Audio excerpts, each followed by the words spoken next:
நமசிவாய வாழ்க. மார்கழி மாதத்தினுடைய ராசி பலனை பற்றி பார்க்கலாம். இது கன்னி ராசிக்கு எவ்வாறு இருக்கிறது என்பதை பற்றி பார்க்கலாம். இந்த கன்னி ராசிக்கு அந்த கன்னி ராசியில என்னென்ன, அதாவது அந்த கிரகம் இந்த மாதத்துல என்னென்ன கிரகங்கள் அமைஞ்சிருக்கு அப்படிங்கிறத பார்க்கலாம். அந்த கன்னி ராசியில கேது பகவான் இணைவு பெற்றிருக்கிறார். அடுத்ததாக 2ஆம் வீடு, கன்னிராசிக்கு 2ஆம் வீடு துலாம் வீடு. துலாம் வீட்டில் சுக்கிர பகவான் ஆட்சி பெற்றிருக்காங்க. 3ஆம் வீடுன்னு சொல்லக்கூடிய தைரிய வீரிய ஸ்தானம், சகோதர ஸ்தானம் என்று அழைக்கக்கூடிய ஸ்தானத்தில் செவ்வாய் பகவான் ஆட்சி பெற்றிருக்கிறாங்க.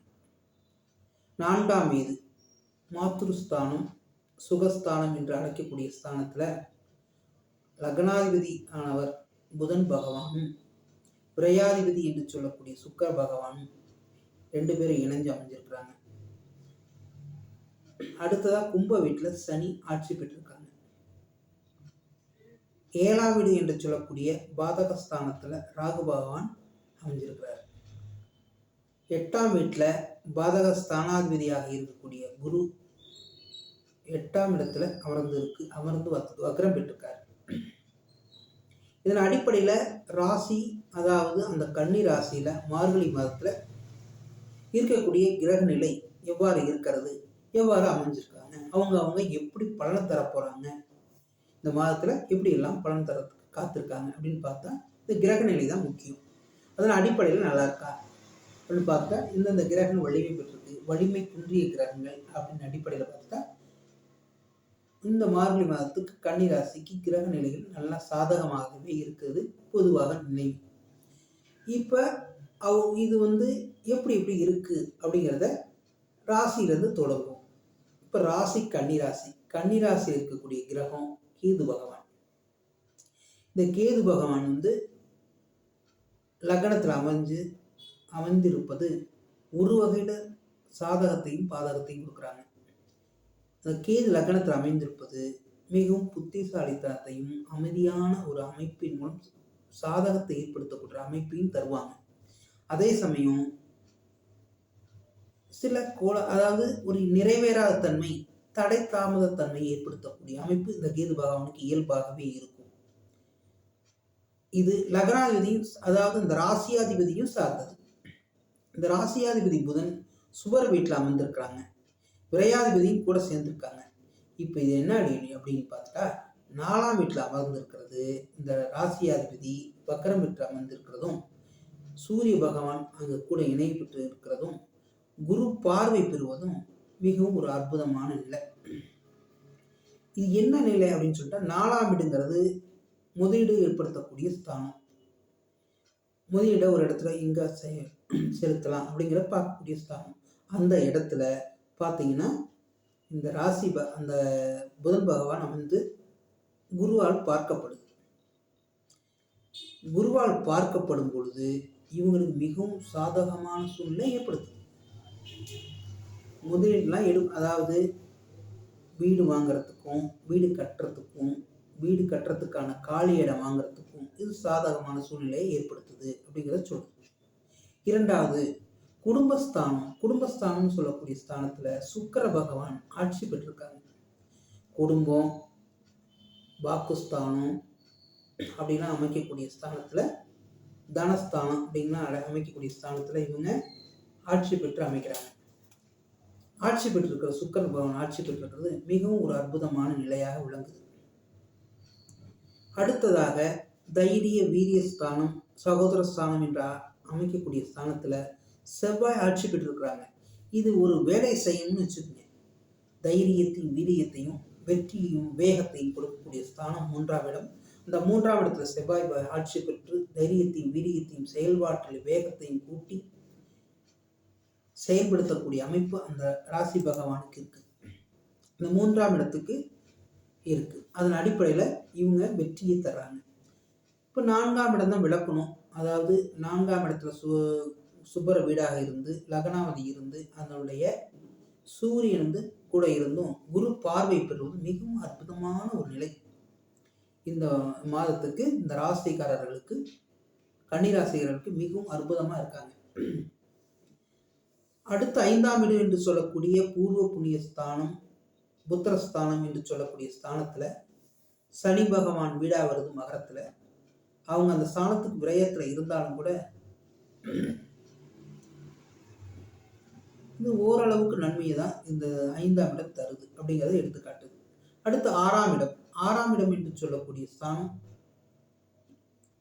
ருண உத்தரஸ்தானம் என்று சொல்லக்கூடிய ஸ்தானத்துல அந்த ஸ்தானாதிபதி வலுத்து காணப்படுவதனால வெற்றியும் வேகத்தையும் கொடுக்கக்கூடியது. 6ஆம் இடம் என்பது எதிரியை வீழ்த்தக்கூடிய இடமாகவும் வருது, ருணஸ்தானமாக வருது. ருணம் அங்கு ஏற்படுகிறதா என்று பார்த்தால் எதிரியை வெற்றி கொள்ளும் போது மன தைரியத்தையும் வீரியத்தையும் கொடுத்து வெற்றியை தாங்கக்கூடிய அமைப்பு அந்த 6ஆம் இடத்துக்கு இருக்கிறதுனால அதை செயல்படுத்துறாங்க. அதனால் அந்த ஸ்தானம் அந்த வலிமையை பெற்றிருக்கிறது என்று எடுத்துக்காட்டு. 7ஆம் இடம் என்று சொல்லக்கூடிய ஸ்தானம் இந்த கன்னிராசிக்கு அது 7ஆம் இடம் பாதகஸ்தானமாக வருவதால் அந்த பாதகஸ்தானத்தை ராகு அமைவது மிகவும் நிலை சரியில்லாத நிலை இருந்தாலும் கூட அந்த வீட்டின் அதிபதி 8ஆம் இடத்தை மறைந்திருப்பதனால் அவங்க வீரியத்தன்மை கம்மியா இருக்கு. அதன் அடிப்படையில இவங்களுக்கு ஒரு பாதகத்தை செய்ய முடியாத நிலை ஏற்படுத்துது அப்படின்னு எடுத்துக்கலாம்.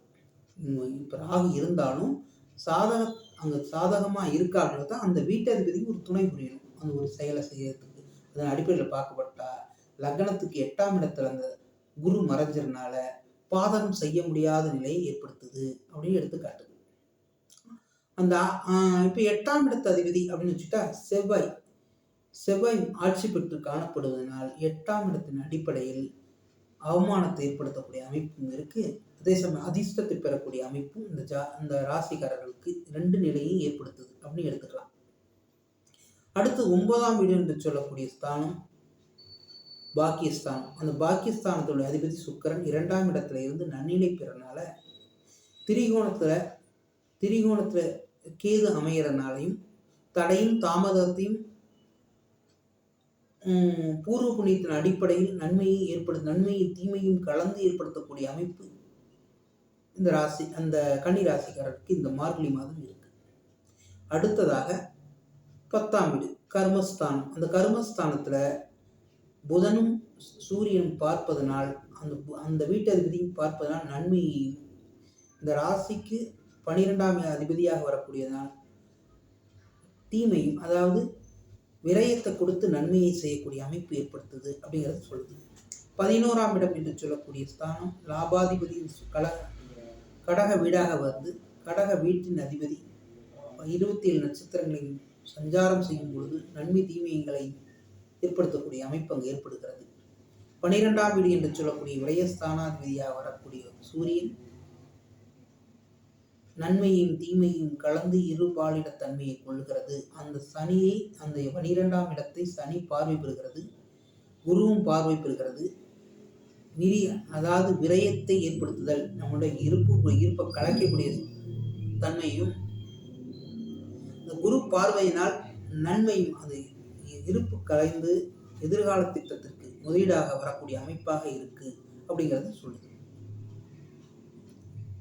இப்ப இந்த மார்கழி மாதத்துல கன்னி ராசிக்காரருக்கு ராசி நிலை எவ்வாறு இருக்கிறது பார்த்துட்டோம். பிரிதி ஒரு வீடியோவில் சந்திப்போம். இப்போ உங்களுக்கு இந்த நான் சொன்ன இயல்பு பிடிச்சிருந்ததுன்னா நீங்கள் மற்றவங்களுக்கு தெரியப்படுத்தலாம், உறவினர்களுக்கு, நண்பர்களுக்கு. அஸ்ட்ரோ குரல் டிவி சப்ஸ்கிரைப் செஞ்சுக்குங்க. பக்கத்தில் இருக்க பெல்லை பதிவு செஞ்சு வச்சுக்கோங்க. அப்போ தான் நான் போடக்கூடிய உங்களுக்கு வீடியோ அமைப்பானது உங்களுக்கு அடிக்கடி சேரும். அதன் அடிப்படையில் பார்க்கலாம். நமச்சிவாய வாழ்க.